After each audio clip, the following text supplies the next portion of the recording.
দর্শক, আমরা দক্ষিণের সার্বিক বিষয়টি বিস্তারিতভাবে প্রতিবেদনে জানছিলাম। আমরা এই বিষয়গুলোকে একটু সামনে নিয়ে আসতে চাই, একটু আলোচনায় আনতে চাই। আমাদের সঙ্গে অর্কদেব, সম্পাদক ইনস্ক্রিপ্ট, তিনি আমার সঙ্গে যুক্ত হয়েছেন। আমরা একটু কথা বলবো দক্ষিণে আসলে বিজেপির যে অবস্থান, সেটি অবস্থানের কোনো পরিবর্তন হবে কিনা এই বিষয়টি জানার একটি থাকবে। এবং আরেকটি বিষয় যে কেরালাতে এখন পর্যন্ত বিজেপি প্রার্থী হতে পারেনি কোনো প্রার্থী।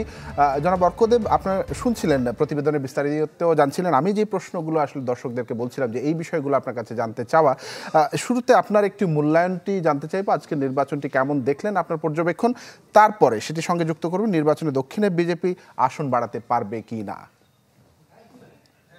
দেখুন, শুভজিৎ যেমনটা বললো, আজকের নির্বাচন গত নির্বাচনের মতোই, গত দফার মতোই আজকের নির্বাচনে ভোটিং এর হার একটু কম। এই ভোটিং এর হার কম হওয়াটা পশ্চিমবঙ্গ একমাত্র ব্যতিক্রম। তা বাদ দিলে 2014 এবং 2019-এর সাপেক্ষে সারা দেশেই নির্বাচনের হার একটু কম। এই নির্বাচনের হার কম হওয়াটা একটা আনপ্রেডিক্টেবিলিটির জন্ম দেয়। ক্যাডাররা কি ভোট দিল আমাদের? আমাদের যে দলীয় ভোট রয়েছে সেই ভোটটা কি আমরা পকেটে পুরতে পারলাম? সুইং ভোট, ফ্লাইং ভোটটা কোন দিকে যাবে, এই নিয়ে সমস্ত দলগুলি একটা আনপ্রেডিক্টেবিলিটি, একটা অনিশ্চয়তায় ভোগে। এবার ভারতবর্ষে মূলত তাপপ্রবাহের কারণে, তীব্র গরমের কারণে এই ঘটনাটা ঘটছে। তাছাড়া মনে রাখতে হবে, সেফোলজিস্টরা বলেন যে কোনো নির্বাচনেই যখন 3 দফায় মানে 3টে ফেজে যখন কোন একটা শাসক লড়াই করে, তার পক্ষে ভোটটা খুবই আনপ্রেডিক্টেবল হয়ে যায়।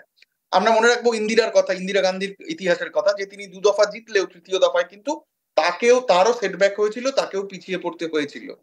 কাজেই মোদির তৃতীয় দফা, যেখানে মোদি 400 পারের কথা বলছেন, সেটা মসৃণ হবে, নিরঙ্কুশ হবে, এমনটা কিন্তু এখনো আভাস পাওয়া যাচ্ছে না। স্বয়ং বিজেপি শিবিরের ভেতরেই এই নিয়ে আলোচনা পর্যালোচনা চলছে। বিশেষত আজকের ভোটে রাজস্থানের একটা বড় অংশ ভোট দিয়েছে। সেই রাজস্থান অনেকেই প্রেডিক্ট করছেন যে 40-এর বেশি রাজস্থানে পেরোতে পারবে না বিজেপি।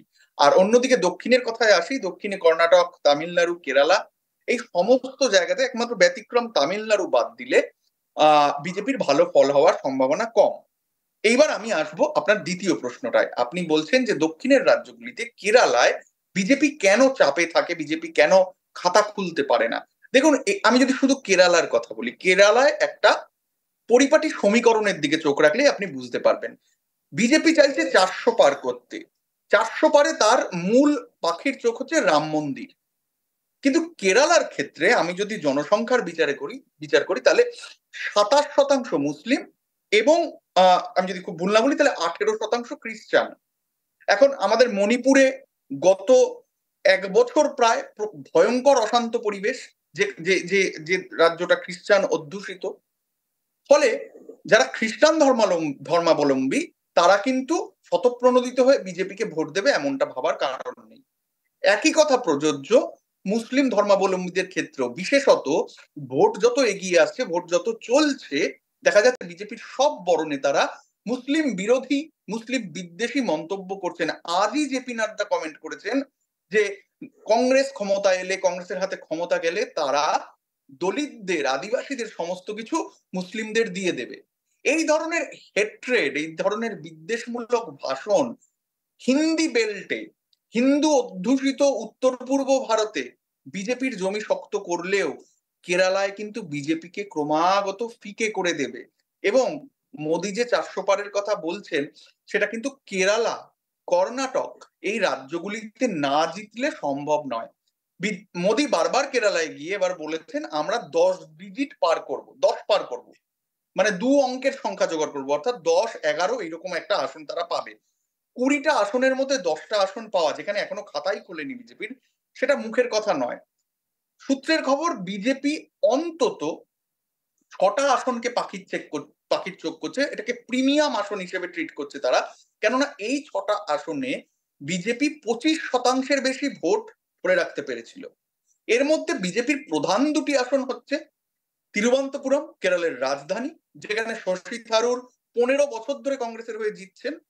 তার বিরুদ্ধে বিজেপি এবার দাঁড় করিয়েছেন আমাদের জুনিয়র প্রতিরক্ষা মন্ত্রী চন্দ্রশেখরকে। কিন্তু দেখা যাচ্ছে যে যে রেকর্ড শশী থারুর ধরে রেখেছেন, সেই রেকর্ডের কথা মাথায় রাখলে কিন্তু শশী থারুরকে পরাস্ত করা একটু কঠিন। জি। চন্দ্রশেখর লড়ছেন, খুবই খুবই ভালো ফাইট দিচ্ছেন, লড়াইয়ের ময়দান ছাড়ছেন না, কিন্তু শশী থারুরকে তিনি হারিয়ে দিতে পারবেন এইটা অতি অতি কংগ্রেস বিরোধীও বিশ্বাস করবে না। আবার অর্কদেব, আপনাকে ধন্যবাদ। আমি আপনার সঙ্গে যুক্ত করতে চেয়েছিলাম যে বিজেপির হিন্দুত্ববাদ এবং দক্ষিণে কংগ্রেসে জয়ের সম্ভাবনা কতটুকু। আপনি যে বিশ্লেষণ তুলে ধরলেন তাতে অনেকটাই সেই বিষয়গুলো আসলে পরিষ্কার হয়ে গেছে। সময় স্বল্পতার কারণে আলোচনা আরেকটু দীর্ঘায়িত করা যেতে পারতো হয়তোবা, সেটি পারলাম না, দুঃখিত। নিশ্চয়ই পরবর্তীতে আবারও কথা হবে কোনো এক সময়। ভালো থাকবেন, ধন্যবাদ আমাদের সঙ্গে যুক্ত হওয়ার জন্য।